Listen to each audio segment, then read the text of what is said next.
ഈ നാടിനെയൊക്കെ ഞെട്ടിക്കുന്ന വിവരമാണ് പുറത്തു വരുന്നത്. ഇന്നലെ ഏകദേശം ഈ സമയത്തോട് ഒരു 9:30 മണിയോടുകൂടിയാണ് ഇവിടെ മരണം നടന്നതായി അയൽവാസികൾ അറിയിച്ചതിന്റെ അടിസ്ഥാനത്തിലാണ് ഞങ്ങളൊക്കെ ഗ്രാമപഞ്ചായത്ത് അംഗവും പൊതുപ്രവർത്തകരും ഒക്കെ ഇവിടെ എത്തിക്കൂടിയത്. ഈ പറയുന്ന ശിവൻകുട്ടി എന്ന് പറഞ്ഞ ഈ ആള് ഏകദേശം 2 വർഷമായിട്ടാണ് ഇവിടെ വാടകയ്ക്ക് താമസിക്കുന്നത്. 3 വർഷമായിട്ട്. ഇതിനു മുമ്പ് കൊല്ലത്താണ് താമസിച്ചുകൊണ്ടിരുന്നത്. ഇതിൽ ഈ ബന്ധുവായിട്ടുള്ള കുട്ടിയാണ് ഇന്നലെ ആദ്യമായി ഇവിടെ എത്തി. കുട്ടിയുടെ സുഹൃത്തുമായി ഇവിടെ എത്തി. ഇവിടെ കതവ് തുറക്കുന്നില്ല, അപ്പൂപ്പൻ കതവ് തുറക്കുന്നില്ല എന്നറിയിച്ചതിനെ തുടർന്നാണ് ഇവിടെയുള്ള പരിസരവാസികളെ അറിയിക്കുകയും പരിസരവാസികൾ പിന്നീട് വന്ന് നോക്കിയതിന്റെ അടിസ്ഥാനത്തിലാണ് ഇങ്ങനെ ഉള്ളിൽ ഒരാൾ മരണപ്പെട്ട് കിടക്കുന്നു എന്ന് മനസ്സിലാക്കുകയും നമ്മളെയൊക്കെ അറിയിച്ചതും ഉടൻ തന്നെ പോലീസ് സ്ഥലത്തെത്തി അകത്ത് പരിശോധന നടത്തി ആ കാര്യങ്ങളൊക്കെ തന്നെ കൃത്യമായി മനസ്സിലാക്കിയതിന്റെ അടിസ്ഥാനത്തിൽ ഈ പറയുന്ന ശിവൻകുട്ടി എന്ന് പറയുന്ന ആളുടെ 65 വയസ്സ് പ്രായമുള്ള ആളുടെ 2 കൈകളും 2 കാലുകളും തമ്മിൽ ബന്ധിപ്പിച്ചിട്ടിരിക്കുകയായിരുന്നു. ബെഡ്ഷീറ്റ് കൊണ്ട് കാലുകളും കൈകളും തമ്മിൽ കൂട്ടിക്കെട്ടി കഴുത്തിൽ ബെഡ്ഷീറ്റ് ഉൾപ്പെടെയുള്ള തുണി ഉപയോഗിച്ച് കഴുത്ത് മുറുക്കി കെട്ടിയിരിക്കുന്നു. അത്തരത്തിൽ ഏകദേശം വളഞ്ഞ് നിലത്ത് കിടത്തിയിരിക്കുന്ന സാഹചര്യമായിരുന്നു ഇന്നലെ ഉണ്ടായിരുന്നത്. മുളക് പൊടി അവിടെ മുളക് പൊടി മുഴുവനായി വീടിനകത്ത് മുറികളിൽ മുഴുവൻ മുളക് പൊടി വിതറിയിരിക്കുന്നു. വിവസ്ത്രനായിരുന്നു. അലമാരി തുറന്ന് കിടക്കുകയായിരുന്നു. മോഷണ ശ്രമം ആണ് ആദ്യം പോലീസിന് മനസ്സിലായത്. മോഷണ ശ്രമത്തിനിടയിൽ ഉണ്ടായ കൊലപാതകം എന്നാണ് പോലീസിന്റെ ആദ്യത്തെ നിഗമനം. അതിൽ തുടർന്ന് ഈ ബന്ധുവായ കുട്ടിയാണ് ഇവിടെ ആദ്യം എത്തി ഈ കാര്യം പരിസരവാസികളുടെ പറയുന്നത്. കുട്ടിയുടെ മൊഴിയിൽ കുട്ടിയുമായി സംസാരിച്ചതിൽ പോലീസിന് കുട്ടിയുടെ മൊഴിയിൽ വൈരുദ്ധ്യമുണ്ടായിരുന്നു.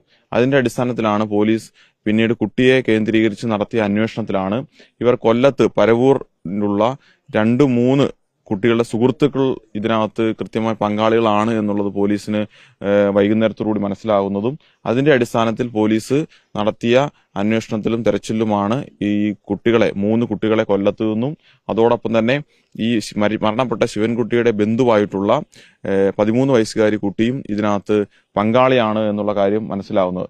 നമുക്ക് ഇതിനകത്ത് ഞെട്ടിക്കുന്ന ഒരു കാര്യം എന്ന് പറയുന്നത് ഇപ്പോൾ പലതരത്തിലുള്ള വാർത്തകളും വരുന്നു. കുട്ടി മൊബൈൽ ഫോൺ വാങ്ങാൻ വേണ്ടിയാണ്, അല്ലെങ്കിൽ മറ്റു കുട്ടികൾക്ക് ബൈക്ക് വാങ്ങാൻ വേണ്ടിയാണ്. പക്ഷെ ലഹരി അടക്കമുള്ള കാര്യങ്ങളിൽ ഈ കുട്ടികൾ ഉപയോഗിക്കുന്നു എന്നുള്ള കാര്യത്തിൽ പലതരത്തിലുള്ള സംശയങ്ങളും ഉണ്ട്. കാരണം ഈ പറയുന്ന ആളെ കൊലപ്പെടുത്തുമ്പോൾ ലഹരി അടക്കമുള്ള വസ്തുക്കൾ ഉപയോഗിച്ചുകൊണ്ടാണോ ഇത്തരത്തിലുള്ള കൊലപാതകം നടന്നിട്ടുള്ളത് നമ്മൾ സംശയിക്കുന്നുണ്ട്. പോലീസ് ഇനിയുള്ള ദിവസങ്ങൾ ആ കാര്യങ്ങളിലൊക്കെ അന്വേഷണം നടത്തി കണ്ടെത്തേണ്ടതാണ്. ഇവര് ഒരു ഒറ്റപ്പെട്ട കുടുംബമാണ്.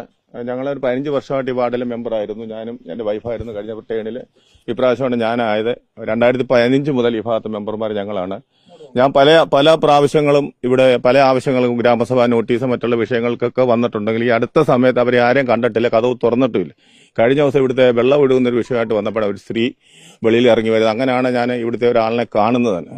അപ്പോൾ അവരൊറ്റപ്പെട്ട് ജീവിക്കുന്ന ഇവിടെയുള്ള പരിസരവാസികൾക്ക് പോലും ഇങ്ങനെ ഒരു കുടുംബം ഇവിടെ താമസിക്കുന്നല്ല, ഇതിനകത്ത് ആരാ താമസിക്കുന്നത് എന്തൊക്കെയാണെന്നൊന്നും അറിയാത്ത ഒരു സാഹചര്യമായിരുന്നു. ഈ ശിവൻകുട്ടി എന്ന് പറഞ്ഞ ആളെ ഞാൻ ഇതുവരെ കണ്ടിട്ടേ ഇല്ല.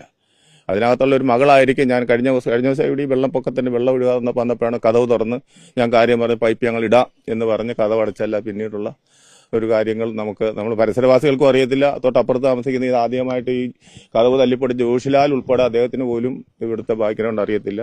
ഈ അച്ഛൻ ഇങ്ങനെ മദ്യപിക്കാൻ പോകുന്നുണ്ടെന്നെങ്കിൽ സൈക്കിളിൽ പോകുന്നുണ്ടെന്ന്, അതും സൈക്കിൾ ഉരുട്ടിയാ പോകുന്നു. ഇവിടെ സൈക്കിൾ ഇരിപ്പുണ്ട്. അല്ലാതെ പ്രത്യേകിച്ച് ഇവിടെ ആർക്കും ഇതൊക്കെ പരിസരവാസികളുടെ ആർക്കും അതിനെക്കുറിച്ച് പ്രത്യേക അറിവില്ല.